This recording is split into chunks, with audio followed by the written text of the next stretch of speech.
I still remember the day Eliza Thompson, prom queen, valedictorian, and the girl who once laughed when I asked her out, finally said yes to a date. 10 years later, as I stand in our kitchen listening to her tell her friend that settling for him was the biggest mistake of my life, I don't feel heartbroken. I feel free. The prenup she mocked as unnecessary for someone like you is about to become my greatest masterpiece. Sometimes the underdog doesn't just get the girl. He gets everything she never thought he deserved. The Westlake High Gymnasium hadn't changed in 10 years. Same faded banners. Same scuffed hardwood floor. Same lingering smell of floor polish and desperation. I stood in the corner, nursing a drink that was more ice than alcohol, watching former royalty try to reclaim their glory days. Adam Chin? Holy shit, is that really you? I turned to see Maya Lin, my former lab partner, and the only person who'd been decent to me back then. Time had been kind to her. She traded her thick glasses for contacts, and her once frizzy hair now fell in smooth waves around her shoulders. The one and only, I said, accepting her hug. How's the world-famous journalist? She rolled her eyes. Hardly famous. But I did just land a feature in the Atlantic, so I'll take that as a win. I read it. I admitted. Your expose on tech billionaires and privacy violations was uncomfortably accurate. Should I be worried about my personal data? Maya raised an eyebrow, gesturing to my company name discreetly embroidered on my custom suit. Quantum Shield values user privacy above all else, I recited with a smirk. But maybe don't Google anything too embarrassing. We both laughed, and for a moment, I remembered what it felt like to be authentically happy. Then the gymnasium doors swung open, and the room seemed to collectively hold its breath. Eliza Thompson walked in like she was making her entrance at the Met Gala, not a high school reunion in suburban Pennsylvania. Her blonde hair was swept into an elegant updo, her black dress simple but undoubtedly expensive. Despite everything, my heart did that stupid little jump it always did around her. "The Queen has arrived," Maya muttered, still making an entrance. "Some things never change," I agreed, taking a sip of my drink. "Some things do," Maya countered, nodding toward Eliza. "Heard she got divorced last year. Apparently, Brad wasn't the golden ticket she thought he was. Brad Peterson, star quarterback, my high school tormentor, the guy who'd asked Eliza to prom right after she'd rejected me. Divorce, huh? I shouldn't have felt satisfaction at that news, but I'd never claimed to be a saint. Messy one, too. He left her for his 22-year-old secretary, the oldest cliché in the book. I watched as Eliza worked the room, her smile never reaching her eyes. When she laughed, it sounded like breaking glass. Beautiful but sharp enough to cut. She was struggling, I realized, playing the part of the radiant former prom queen while fighting to keep her composure. Maya grabbed my arm suddenly. "Don't even think about it." "Think about what?" "Whatever's going through your head right now. I know that look." "I don't have a look," I protested. "You absolutely do. It's the same look you had right before you hacked the school system and made the sprinklers go off during Brad's valedictorian speech." I grinned at the memory. One of my finest moments. "Adam, seriously, she's radioactive. I'm just observing," I said innocently. 10 years ago, I couldn't even look at her without choking on my own spit. Now I run a billion-dollar company. I think I've earned the right to gloat a little. "Fine, gloat from a distance," Maya warned, but fate had other plans. As I made my way to the bar for another drink, Eliza intercepted me. "Adam Chun," she said, her voice like honey. "I almost didn't recognize you." Without my inhaler and calculator, I finished for her. She had the decency to blush. I was going to say without your glasses, but fair enough.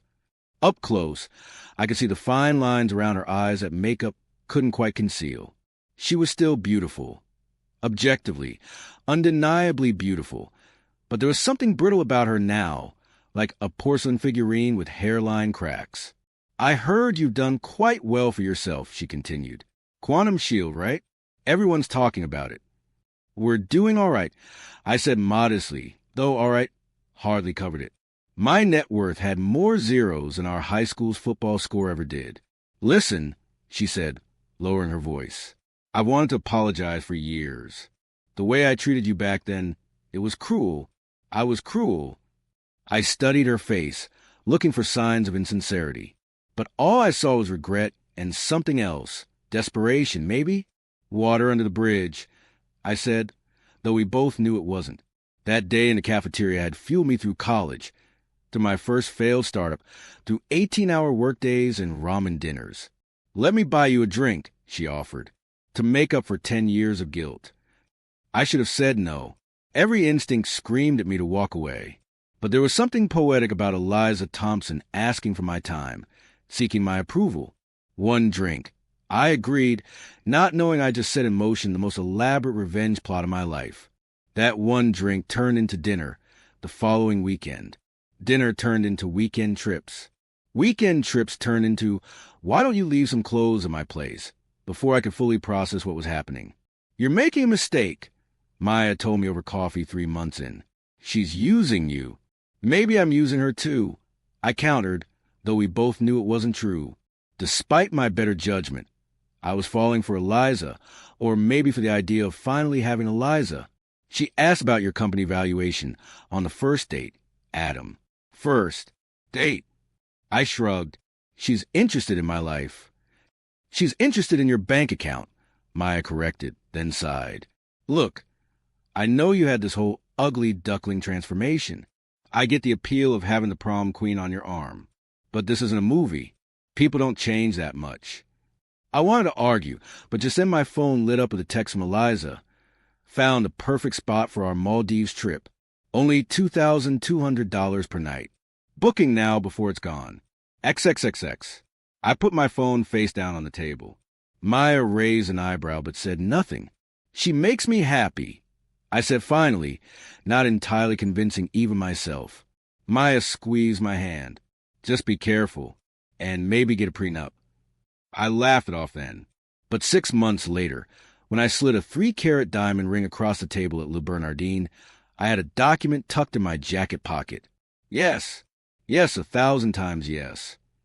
Eliza squealed, drawing the attention of everyone in the restaurant. She admired the ring under the candlelight, then threw her arms around me. Later that night, after champagne and celebration, I brought it up. "There's one thing we should discuss," I said carefully, "before we make it official." Eliza was still staring at her ring, tilting her hand to watch it sparkle. "A prenuptial agreement." I kept my voice casual. Standard procedure for someone in my position. Her smile dimmed. "A prenup? You don't trust me?" "It's not about trust," I explained. "It's about protecting both of us." "From what?" "I'm not after your money, Adam." Her voice took on a wounded tone. "I can't believe you'd even think that. It's not personal. Every CEO I know has one." "Well, I'm not marrying every CEO you know. I'm marrying you." She pulled away from me. Or at least I thought I was. I'd anticipated resistance, but not the tears that followed. Not the cold shoulder that lasted 3 days. Not the carefully orchestrated reconciliation where she finally agreed, signing the document with theatrical sigh, as if making the ultimate sacrifice. "I'm only doing this because I love you," she said, "not because I ever plan to use it." I should have seen the red flags. Instead, I saw only what I wanted to see. Eliza Thompson, the girl who once couldn't remember my name, now wearing my ring, planning our future, making me the envy of every guy who'd ever snicker at me in high school. The wedding was extravagant. Her choice, not mine. I would have preferred something intimate, but Eliza insisted we needed to make a statement. So we did, with 300 guests, a 7-tier cake, and a reception venue that cost more than my first apartment. Brad was conspicuously absent from the guest list, though half our graduating class was there. He asked if he could come, Eliza told me the night before our wedding, her voice casual. For closure, he said. "And what did you tell him?" I asked, keeping my tone equally light. She smiled against my chest. "I told him I was marrying the most brilliant man I've ever met, and he wasn't invited to witness my happiness." My heart swelled with vindication. In that moment, I believed her completely. Believed that she'd chosen me for me, not for my success or status. believed that our high school history was just that, history. The first 6 months of marriage were something close to perfect. Eliza was attentive, passionate, supportive of my long work hours. She was building her interior design business with seed money I'd happily provided, talking about our future with stars in her eyes. Then came the first business trip to Tokyo. I returned a day early, hoping to surprise her. Instead, she surprised me. I stood in our penthouse foyer, jet-lagged and disoriented, listening to the sounds of laughter coming from our living room. Eliza wasn't alone. "I can't believe he actually funded your business," a male voice said. "What did you have to do for that?" Eliza's laughter, the kind I rarely heard with me, floated through the air. "Please." He practically begged me to take his money. You know how desperate he is to make me happy. I should have stormed in, should have confronted them. Instead, I quietly set down my bags and moved closer, staying hidden behind the wall. "How long are you planning to keep this up?" the man asked. "As long as necessary," Eliza replied. "The prenup says I get 20% after 2 years, 30 after 5, and if we have a child." Her voice dropped to a conspiratorial whisper. 50% regardless of time frame. Damn, and he agreed to that. Men like Adam are easy to manipulate, flash a little affection their way, and they think they won the lottery. My stomach twisted into knots. I recognized the other voice now. Not Brad, as I'd initially feared, but David Mercer, my chief competitor and the man who'd been trying to acquire my company for years. "You really think he'll give you access to the quantum algorithm?" David asked. "He already has," Eliza said smugly. "He doesn't know it, but I've been copying his work files for months. The flash drive is in my purse." My blood ran cold. The quantum algorithm was my life's work, the breakthrough that had catapulted my company to the forefront of cybersecurity, worth billions in the right hands, or the wrong ones. And he suspects nothing? David sounded impressed. "Adam sees what he wants to see," Eliza said dismissively. "He's so thrilled that his high school crush married him that he's blind to everything else." I heard ice clinking in glasses, a toast being made.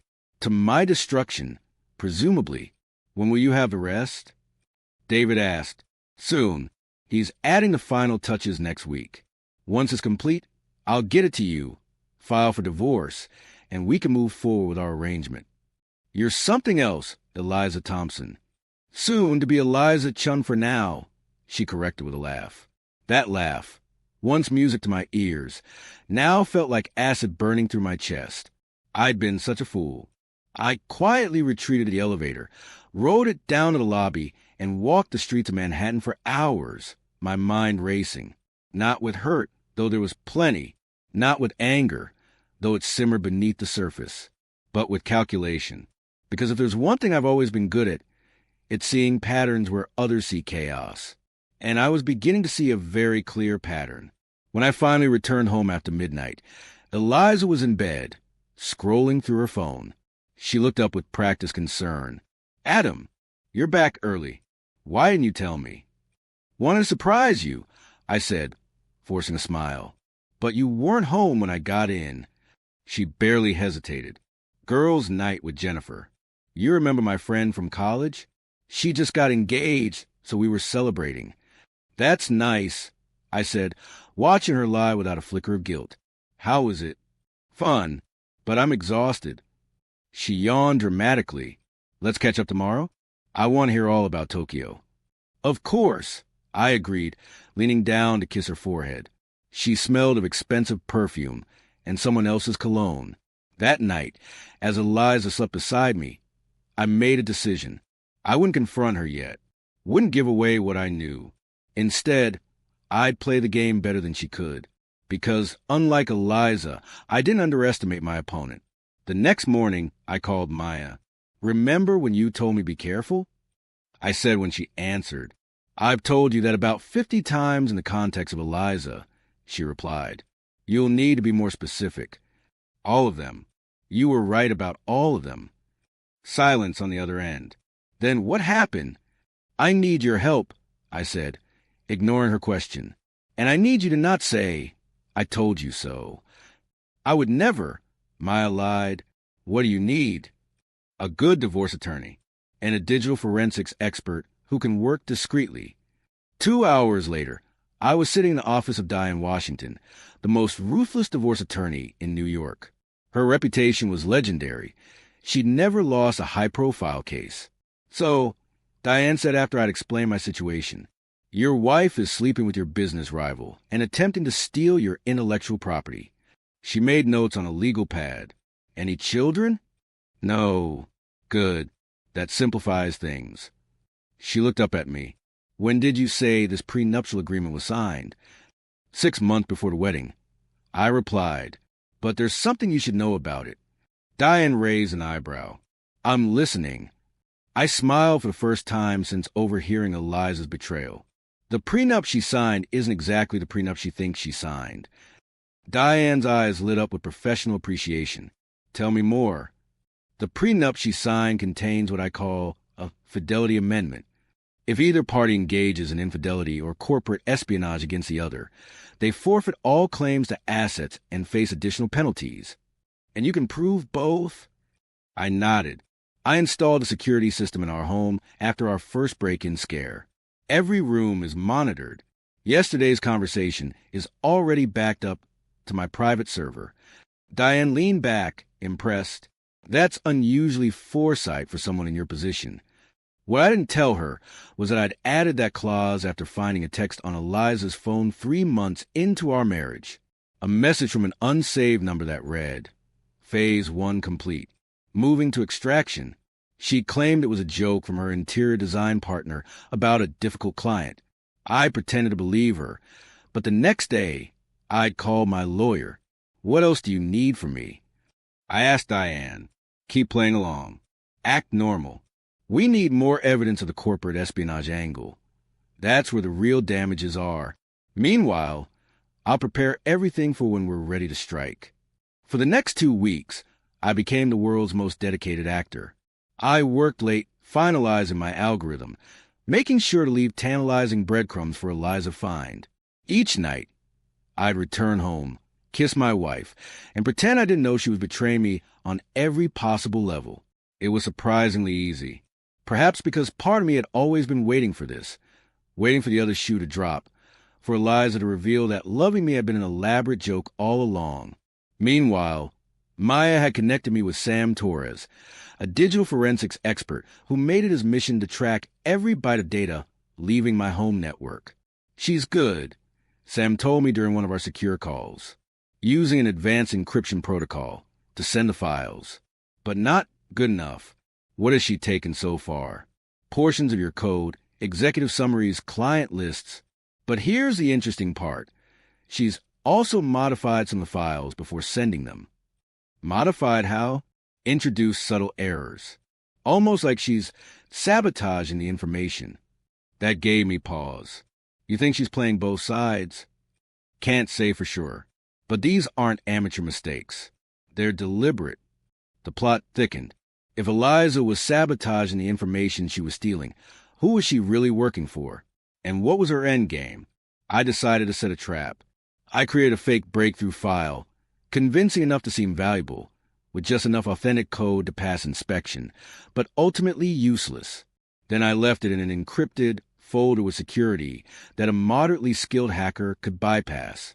That night, I pretended to fall asleep early, then watched through the security feed as Eliza crept to my home office. She spent 20 minutes breaking into the folder, copied the file, and sent it off through an encrypted channel. "Got it," Sam confirmed via text. "Tracking the recipient now." The next morning over breakfast, Eliza was unusually affectionate. "I've been thinking," she said, refilling my coffee, "we should take that trip to the Maldives soon. You've been working so hard. You deserve a break." Translation: she wanted me far from my office when whatever was coming went down. Great idea. I agreed. "How about next week?" Her eyes widened slightly. She hadn't expected me to agree so readily. "Perfect. I'll make the arrangements." "Use the platinum card," I said generously. "Guess the overwater villa you wanted." She beamed and kissed me, and I kissed her back, wondering if she could taste Eliza on my lips the way I could taste them on hers. Later that day, Sam called with his findings. "You're not going to believe this," he said. "The file didn't go to David Mercer. Then who? It went to Bradley Peterson, my high school bully, Eliza's ex-husband. And as of 3 months ago, the new head of security at my company's biggest client. The pieces were finally falling into place, and they formed a picture more twisted than I could have imagined. Brad Peterson. I repeated, letting the name sink in. Are you absolutely certain? The encrypted packets were routed through 3 different proxy servers, Sam explained, but they all led back to an IP address registered to Peterson Consulting. Peterson Consulting? Brad has his own company now. Formed 8 months ago, right after his divorce from Eliza was finalized. And get this, their first major client was Mercer Technologies. The pieces clicked together like a puzzle I've been solving my entire life.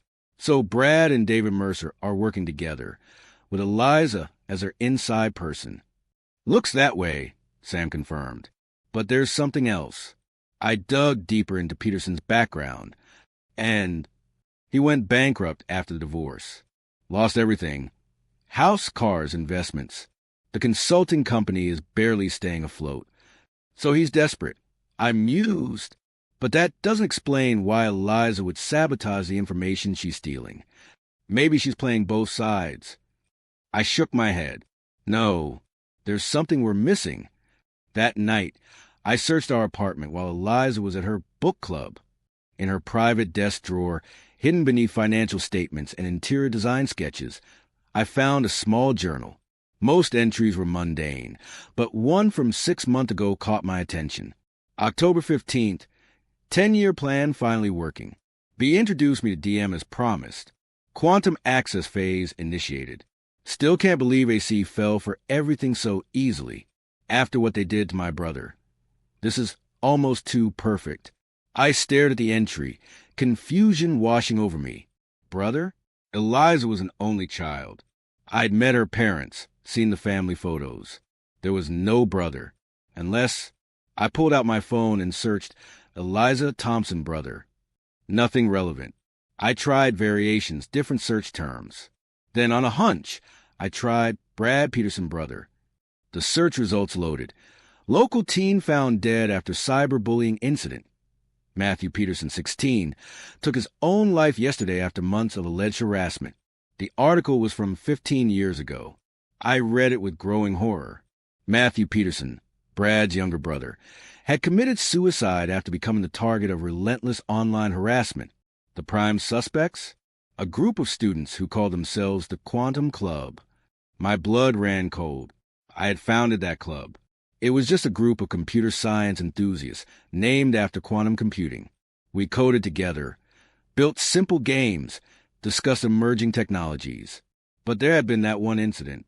Someone had used our server to launch a devastating attack on Matthew Peterson, exposing fake inappropriate messages, creating compromising photoshopped images, destroying his reputation.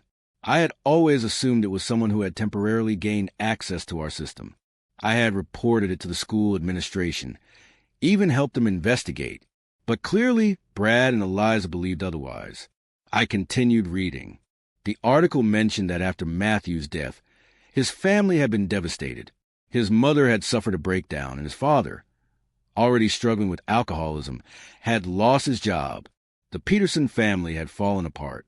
And I, unwittingly or not, had been part of causing that destruction. This wasn't about money or corporate espionage. This was about revenge. 10 years in the making. My phone buzzed with a text from Maya. Got the background check on Eliza.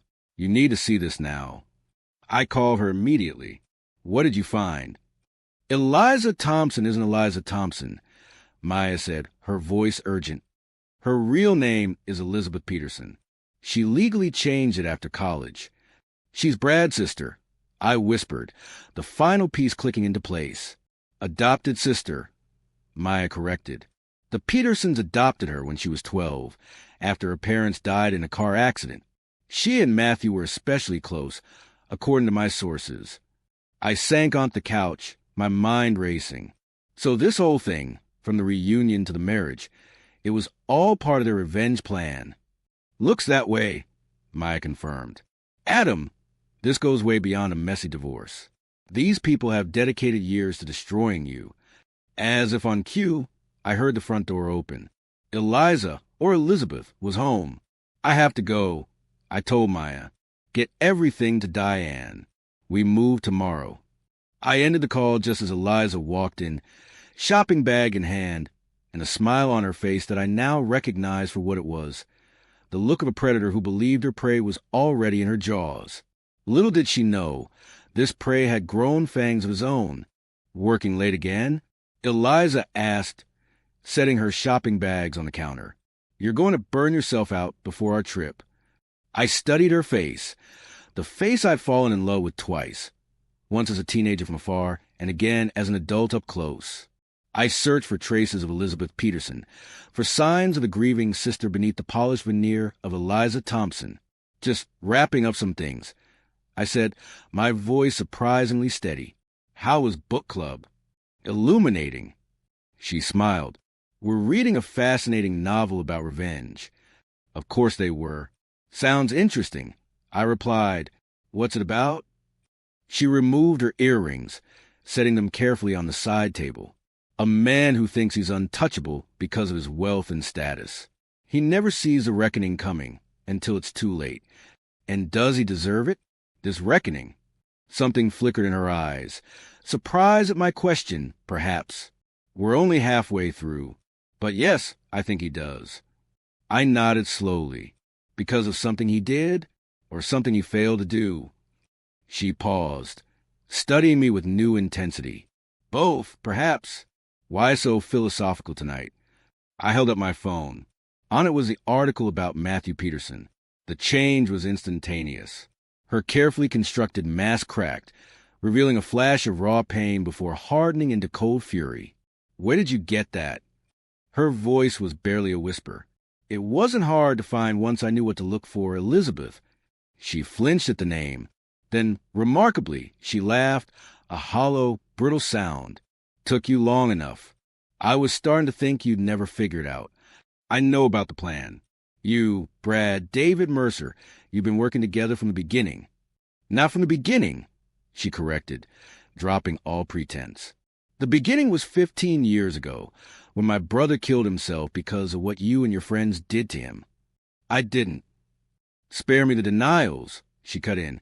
Your precious quantum club used your server to destroy Matt's life. You were the admin, Adam.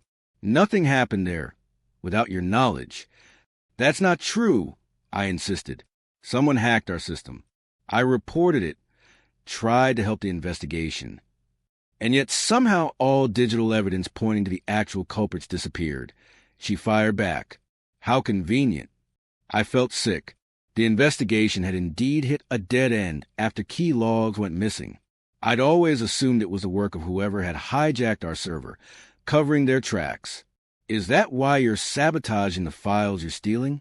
You're not really helping Brad and Mercer at all, are you? A flicker of surprise crossed her face. You're setting them up? I continued, piecing it together. You get your revenge on me through the divorce and corporate espionage. Then you frame them with faulty code that fails catastrophically when implemented. Her lips curve in a cold smile. Always a quick study. Yes, those two idiots think we're partners. They don't realize they're just pawns. But why? Brad is your brother. Half-brother, she corrected, who abandoned me after our parents died. Left me to foster care while he went to college on a football scholarship. He only reconnected when he needed my help with his revenge fantasy. The complexity of her plan was breathtaking. So everyone pays. Me, Brad, Mercer, all of us. The men who destroyed my life, she confirmed. In different ways, perhaps, but destroyed it nonetheless. I felt a strange calm settle over me. And what about us? Was any of it real? For the first time, hesitation crossed her face. What does it matter now? It matters to me. She looked away. I didn't expect you to be kind. That made things complicated. Before I could respond, the apartment door burst open. Brad Peterson stood in the doorway, his expression twisted with rage, a gun in his hand. "You were supposed to wait," he snarled at Eliza. The plan was clear. "Plans change," she replied coolly. "I'm making a new one." Brad leveled the gun at me. "I've waited 15 years to see you suffer, Chun. 15 years to make you pay for what you did to Matt. He knows," Eliza said quietly, "about everything." Brad's laugh was ugly. "Good. Then he'll understand why he has to die." "Brad, think about what you're doing," I said, raising my hand slowly. "This isn't going to bring Matthew back." "Shut up." Brad's hand trembled, finger twitching against the trigger. "Don't you dare say his name." Eliza stepped between us. This wasn't the plan. "The plan changed when you started going off script," Brad snapped. "Mercer says you've been feeding him corrupted files. What game are you playing?" For a split second, I caught Eliza's eye. There was calculation there, yes, but also something else, a silent communication. I understood with perfect clarity. We both wanted to survive this moment, and neither of us could do it alone. "No games, Brad," she said, her voice deliberately soothing. "I've been careful, that's all. We can't risk the wrong information getting out too soon." "Liar." Brad's voice cracked. "I've lost everything because of him. My brother, my parents, my career. And now you're betraying me too." Eliza took a careful step toward him. "Put the gun down and we'll talk about this. We're family, remember?" "Family?" Brad laughed bitterly. "Where was family when you signed those divorce papers? When you took half of everything I had left?" "That was business," Eliza replied coolly. "This is personal." I used their exchange to inch toward my phone on the coffee table. If I could just reach it. "Don't move." Brad swung the gun back toward me. At that exact moment, the apartment security system blared to life. Emergency lights flashed and an automated voice announced, "Security breach detected. Authorities have been notified." Brad's eyes widened in panic. "What did you do?" I hadn't done anything, but I recognized Maya's handiwork. She must have been monitoring the security feed and triggered the alarm remotely. In Brad's moment of distraction, Eliza lunged for the gun. They struggled, a desperate tangle of limbs and fury. I dove forward to help, and in the chaos, a deafening shot rang out. Time seemed to slow. Brad staggered backward, a look of shock on his face. Red bloomed across his chest as he collapsed to the floor. Eliza stood frozen, the gun now in her hands. "I didn't," she began, her voice hollow. "I never meant to." I grabbed the gun from her trembling fingers and set it carefully on the table. Then I knelt beside Brad, pressing my hands against the wound to stem the bleeding. "Stay with me, Brad," I urged, even as his eyes began to lose focus. "Help is coming." "Too late," he mumbled. "Always too late." His gaze shifted to Eliza. "Matt would have hated what we've become." Those were his last words before his eyes glazed over, fixed on something none of us could see. Eliza sank to the floor, her perfect composure finally shattered. "I never wanted this," she whispered. "I just wanted justice." "Is that what this was?" I asked quietly. "Justice." She looked at me, tears streaming down her face. "I don't know anymore. It's been so long, I don't remember what justice feels like." The police arrived minutes later, followed by paramedics who confirmed what we already knew. Brad Peterson was dead. The next 12 hours passed in a blur of police statements, evidence collection, and shock. By morning, Eliza had been taken into custody, not for Brad's death, ruled self-defense based on security footage, but for corporate espionage and conspiracy. Before they led her away, she asked to speak to me alone, under the watchful eyes of the officers. "I need to know," I said. "Matthew's cyberbullying, was I really responsible?" She studied me for a long moment. "No, you weren't." "Then why?" "Because you could have stopped it," she said simply. "You were the only one who could have, and you didn't try hard enough. Neither did I." In that moment, I understood the true weight of her revenge, not for what I had done, but for what I had failed to do, the sin of omission that had haunted her for 15 years. The files I was sending to Mercer, she continued. They're in the blue external drive in my desk. Third drawer under the design samples. Why are you telling me this? A ghost of a smile touched her lips. Because some part of me did fall in love with you, Adam, and that part wants you to be able to protect yourself.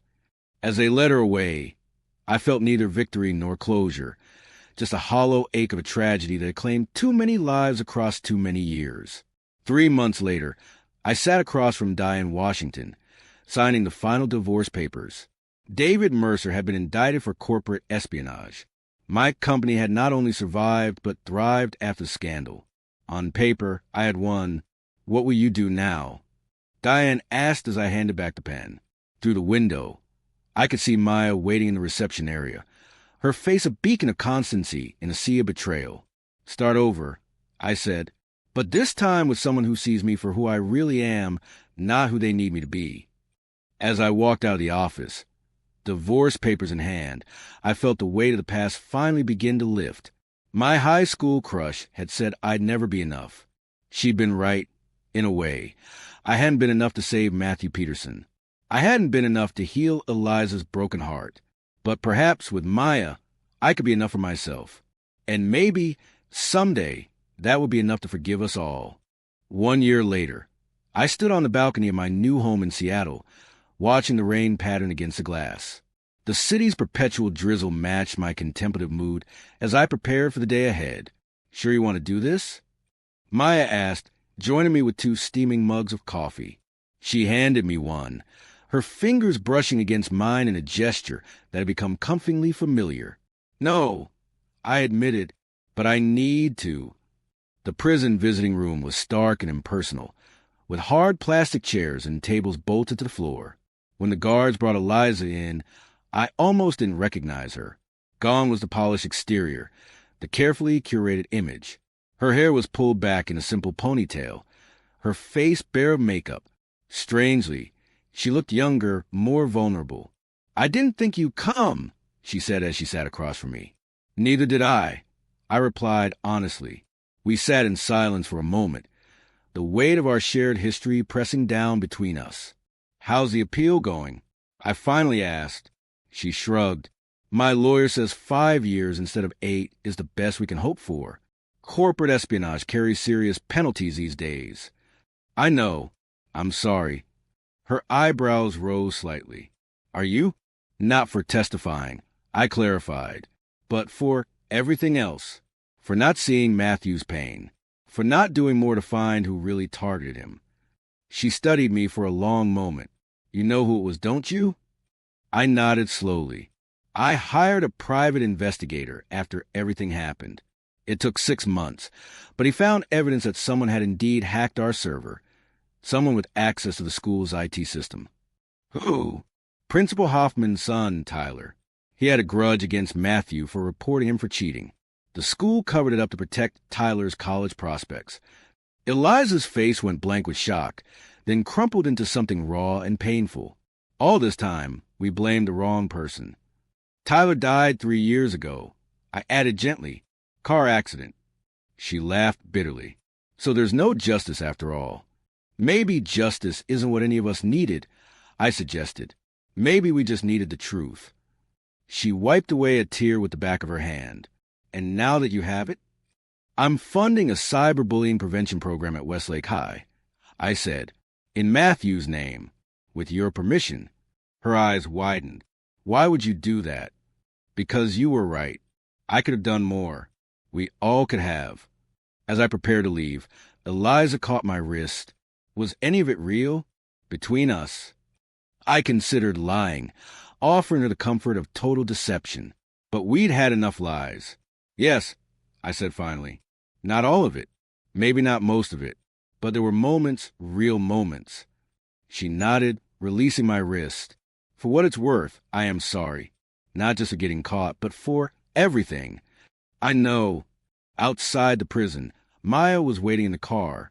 She didn't ask questions when I slid into the passenger seat, just reached over and squeezed my hand. You okay? Getting there, I said. Stop for lunch on the way to the airport? She nodded, and as we drove away from the prison, I felt another piece of the past loosen its grip on me. 6 months later, I stood at the podium in Westlake High's newly renovated auditorium, addressing the student body.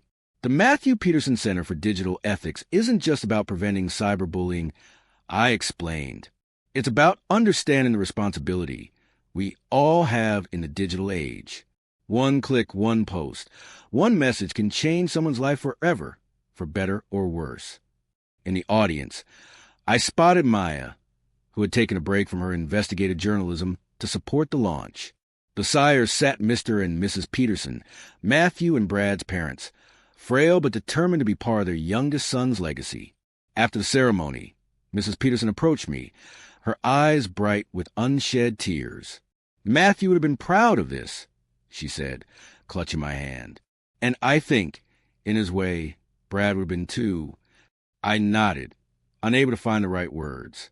How do you tell a mother that her surviving son had tried to kill you, that her adopted daughter was in prison for trying to destroy you? You don't. Some truths serve no purpose other than pain. Thank you for doing this, she continued, for giving meaning to our boys' lives. Later that night, back in our hotel room, Maya found me staring out the window at our old high school. Having regrets? She asked. No, I said truthfully. Just thinking about how differently things might have turned out if I'd paid more attention 15 years ago. If I'd realized that the quiet kid in the back of the computer lab was suffering. Maya wrapped her arms around me from behind. You can't change the past, but I can shape the future, I replied, turning to face her, starting with this.